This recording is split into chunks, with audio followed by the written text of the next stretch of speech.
देखिए, जब तक भंते विनाचार्य बोध गया में थे तब तक आंदोलन चल रहा था, तब तक आंदोलन बड़ी रफ्तार में था। अब पुलिस को जो सबसे बड़ा रोड़ा था पुलिस के और आंदोलन के बीच में, वो था भंते विनाचार्य। जैसे ही भंते विनाचार्य भीतर गए 2 दिन में धरना समाप्त हो गया। यहाँ भंते जी के साथ बड़ी जातियाँ हो रही हैं, उन्होंने ऐसा किया ही नहीं। एक अपना विहार मांगने वाले एक संत पे, एक धर्मगुरु पे 4-4 FIR दर्ज हो जाती हैं जिनका कोई आधार नहीं। सभी धम्म मित्रों को नमो बुद्धाय। साथियों, जो बोध गया में महाबोधि महाविहार मुक्ति आंदोलन जो चला हुआ है पिछले 3 महीनों से, और उसी आंदोलन के चलते भंते विनाचार्य को 14 मई को पुलिस ने गिरफ्तार किया। और गिरफ्तार नहीं, एक प्रकार से अपहरण किया, क्योंकि 20 घंटे तक तो पता ही नहीं चला कि वो हैं कहाँ। हम थानों के चक्कर लगाते रहे, पुलिस के चक्कर लगाते रहे, पर किसी ने ठीक ठाक से उसका जवाब नहीं दिया। और पुलिस कहती रही कि हमें नहीं पता। और बाद में, बहुत बाद में SP से फ़ोन किया हमने, तो SP ने बताया कि उनको भी 10 बजे के बाद कोर्ट में पेश कर देंगे उनको। तो अब उनके बारे में बहुत सारी भ्रांतियां फैल रही हैं। कोई वीडियो बना रहा है कि उनकी रिहाई हो गई है, वो जेल से बाहर आ गए हैं, कोई कुछ कहता है। और उसके साथ साथ दूसरे लोग जो हैं, आंदोलन टूट चुका है और धरना पे बहुत कम लोग बचे हैं। धरना भी वहाँ से विस्थापित कर दिया गया है, वहाँ से सारा टेंट भी उखाड़ दिया गया है। और कुछ लोग बैठे हैं किसी मोनेस्ट्री में, 30-35 लोग हैं, और उन लोगों को बताया जा रहा है कि सरकार ही उनको भोजन और पानी की व्यवस्था करा रही है। एक प्रकार से अब सरकार हमारा धरना चला रही है। और जो दूसरे लोग हैं वो दूर दूर, कोई दिल्ली में, तो कोई पंजाब में, कोई महाराष्ट्र में, अलग अलग तरीके से इस आंदोलन को चला रहे हैं। तो हम ये चाहते हैं कि ये जो आंदोलन है इसका विकेंद्रीकरण ना हो, ये केंद्र रहे, इसका कोई केंद्र बने। अलग अलग शक्तियाँ अगर होंगी, हम अलग अलग शक्तियों के अलग अलग काम करेंगे तो वो शक्ति काम नहीं कर पाएगी। तो मुख्य रूप से आज हम आपसे रूबरू इसलिए हुए कि हमें ये बताना है कि भंते विनाचार्य के साथ क्या हुआ और वो कहाँ हैं और वो वहाँ तक कैसे पहुँचे। तो ये 10 तारीख को 4 मार्च को उन पर पहली FIR दर्ज हुई। और ये करी वहाँ के CO ने, महेश कुमार ने, उन पे पहली प्राथमिकता दर्ज करवाई। और इसका तो भंते जी को पता चल गया था और वो इस पे थाने में पेश हुए, लेकिन वो इसको इतना गंभीर नहीं मान रहे थे कि ये आगे चलकर बड़ा मुकदमा बन जाएगा। और पुलिस उनको गुमराह करती रही और वो आंदोलन में यहीं रहे, उनको गिरफ्तार भी नहीं किया। दूसरी जो प्राथमिकी उन पे दर्ज हुई वो दर्ज हुई 10/5/2025 को 3:45 बजे। ये भंते सुमित पाल हैं, इन्होंने उन पे ये प्राथमिकी दर्ज कराई। बाद में उनका कल वीडियो भी आया कि हमने भंते विनाचार्य के बारे में कुछ नहीं कहा, लेकिन इस बारे में भी जो कोर्ट ने संज्ञान लिया है और ये मुकदमा भी कोर्ट में भंते जी पे चल रहा है। और उसी दिन 10 मिनट बाद 3:55 पे एक और प्राथमिकी भंते जी पे दर्ज हुई और इसमें हैं, ये बनते हैं सुशील पाल। बनते सुशील पाल जी ने एक प्राथमिकी दर्ज कराई, जिन पर रात को 12 बजे उन पर जानलेवा हमला किया। बनते जी पर आरोप है कि उनको जान का खतरा था सुशील पाल जी को, और हम जानते भी नहीं सुशील पाल जी कौन है, धरने पे थे या नहीं थे।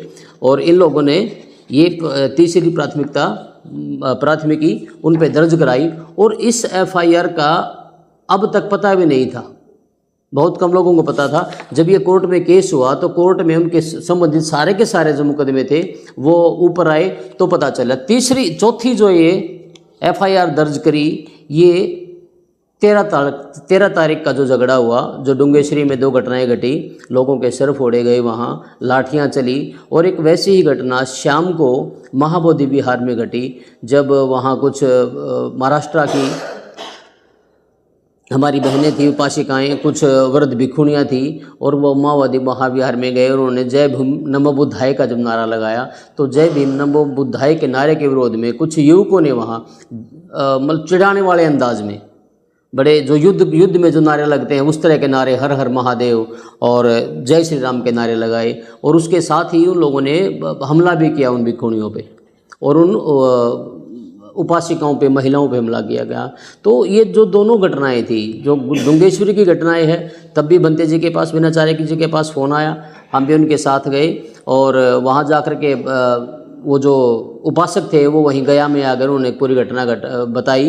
तो बंते जी ने बड़ी विनम्रता से उन लोगों को समझाया और कहा कि जो घटनाएं वो घटी वो उस तरह की कोई बात नहीं, आपके ऊपर चोटें भी आई हैं, या तो आप मेडिकल में जा कर के डॉक्टरी करा के पुलिस में जाएं, और नहीं चाहते तो दंगा ना फैलाएं, हमारा आंदोलन बड़ा अच्छा चल रहा है। और पुलिस और प्रशासन और ये जो लोग हैं यहाँ के जिनकी रोजी रोटी इस मंदिर से चलती है, वो लोग अब हमारे आंदोलन को बिगाड़ देंगे। और बंदे जी ने एसएचओ को फ़ोन, हमारे सामने एसएचओ को फ़ोन किया और एसएचओ से कहा कि डुंगेश्वरी में थोड़ी सी फोर्स बढ़ा दें कि ऐसी घटनाएं ना घटें, और उन लोगों को समझा बुझा करके बंते जी ने मामले को शांत किया।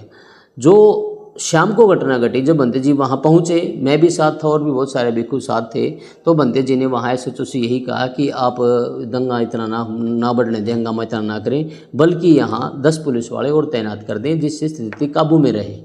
लेकिन वहाँ एसएचओ की मौजूदगी में लगभग 6-7 लोग होंगे जो जय श्री राम के नारे, वीडियो में देखेंगे तो आपको स्पष्ट दिख जाएंगे, उनके चेहरे भी दिखाई दे रहे हैं। उन लोगों ने जय श्री राम हर हर महादेव के नारे लगाते हुए बूढ़ी भिक्षुणी को के ऊपर वार किया, उसके यहाँ मुक्का मारा बूढ़ी भिक्षुणी को, और बड़ी मुश्किल से बंते, विनाचार्य और सभी और भी भिक्षु थे, बड़ी सूझबूझ से उन्होंने एसएचओ से बातचीत करके उस मसले को टाला। लेकिन वो मसला टला नहीं, वहाँ 50 की संख्या में वहाँ लोग आ गए, जय श्री राम और हर हर महादेव के नारे लगाने रहे। देखो, जय श्री राम का नारा लगाना गलत नहीं है, क्योंकि बहुत सारे लोग हैं जो जय श्री राम को मानते हैं, उनका अपना धर्म है। इस देश में सभी धर्मों को का मान सम्मान है, सभी अपना विकास कर सकते हैं, हर हर महादेव का नारा भी लगा सकते हैं। लेकिन आप उस नारे का इस्तेमाल इस तरीके से करें कि आप किसी पे हमला कर रहे हैं तब वो नारा बोल रहे हैं। आप उस नारे को जब बोल रहे हैं तो आपके अंदर राम के प्रति कोई श्रद्धा नहीं है, आप कोई धार्मिक भाव से उनका नाम नहीं ले रहे, बल्कि आप वहाँ दंगा कराने के तरीके से, झगड़ा कराने के तरीके से और महिलाओं पर वार करने के लिए उस नारे का प्रयोग कर रहे हैं। तो फिर भी बंते जी बड़ी सूझबूझ से उनको वहाँ से निकाल के धरना स्थल पर ले आए। जब हम धरना स्थल पर पहुँचे तो वहाँ पीछे 6-7 गाड़ियों में पुलिस आई, सीओ और एसएचओ भी वहाँ आए, और उन्होंने चारों तरफ से जो पांडाल जो लगी थी, जो धरना स्थल था, उसको घेर लिया। और बंते जी विनाचारी भी वहीं थे और आकाश लामा को बुलाया गया। आकाश लामा जी ने पता नहीं क्या बात की, मैं पीछे गया तो मुझे कहा गया कि गुरुजी आप जाइए, और हम ठीक से सुन नहीं पाए। लेकिन एक बात सुनी, उन्होंने कहा कि ये सब क्या चल रहा है और विनाचार्य को यहाँ से निकालिए। उसके बाद में हम दूर थे और विनाचार्य जी के पास वो पहुँच गए। लाका सलामा पता नहीं क्या बात हुई, और बात करते करते पुलिस वहीं तैनात रही और सब लोग धरना स्थल के अंदर चले गए। और बंते जी पीछे जो शौचालय लगे थे वो बंते जी उस तरफ चले गए, बंते विनाचार्य, और हम सब सोच रहे थे कि बंते विनाचार्य सोच के लिए गए हैं, तो उस तरफ किसी का ध्यान नहीं गया और बंते विनाचार्य फिर वापस आए नहीं। 2 घंटे बाद सूचना मिली कि बंते विनाचार्य का अपहरण हो गया और हम अफरा तफरी मच गई। तो किसी ने बताया अपहरण नहीं हुआ, बंते विनाचार्य को पुलिस लेके गई। तो हम थाना पहुँचे और हम लगातार उन्होंने कहा यहाँ तो बंते विनाचार्य आए नहीं, बंते विनाचार्य यहाँ है ही नहीं, बंते विनाचार्य का हमें पता ही नहीं। एसएचओ ने हमारा फ़ोन रिसीव नहीं किया, हम किससे पूछते। हम बार बार जाते रहे। लगभग 3 बजे एसएचओ में बताते हैं कि बंते विनाचार्य जी हमारे पास हैं और हम उनको पूछताछ के लिए कहीं लेके गए हैं।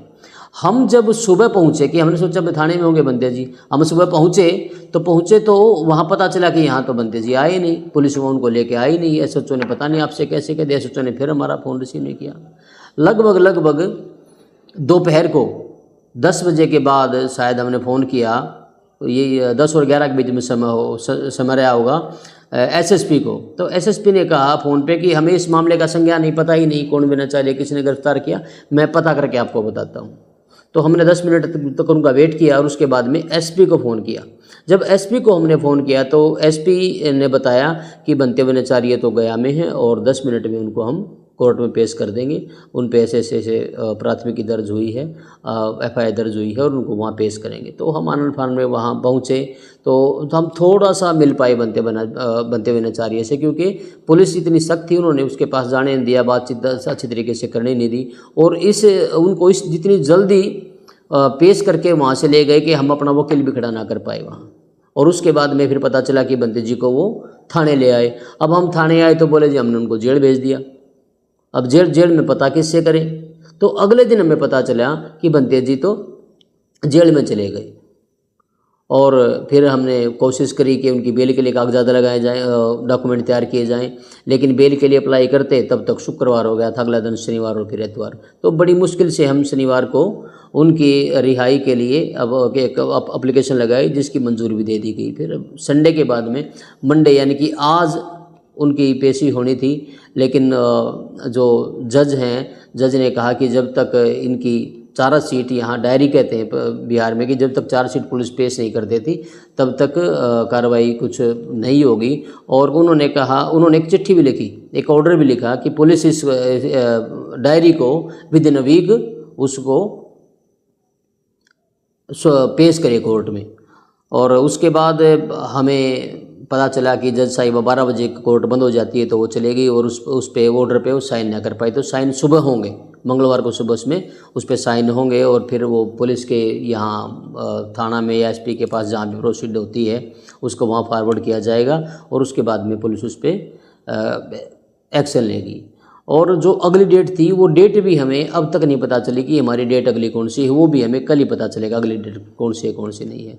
तो बिहार का जो कानून और प्रशासन है वो समझ से परे है, और यहाँ बंते जी के साथ बड़ी ज्यादतियाँ हो रही हैं। उन्होंने ऐसा किया ही नहीं।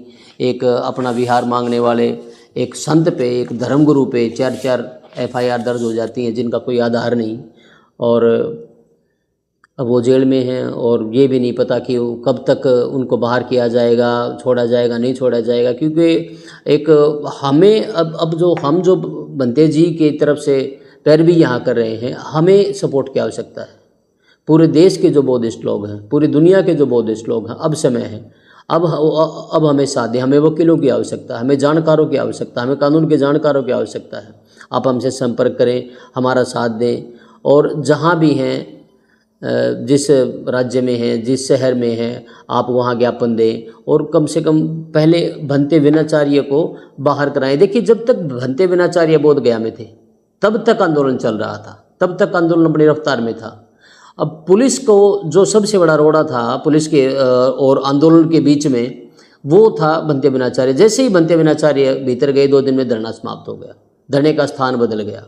अब लोग कह रहे हैं धरना वहाँ करेंगे, यहाँ करेंगे, स्थान बदलेंगे, दिल्ली जाएंगे, यहाँ जाएंगे, वहाँ जाएंगे। अरे झगड़ा इस महाबोधि महाविहार का है। अगर हम तमिलनाडु में जाकर आंदोलन करेंगे तो यहाँ क्या फ़र्क पड़ेगा, हम लंदन में जाके करेंगे क्या फ़र्क पड़ेगा।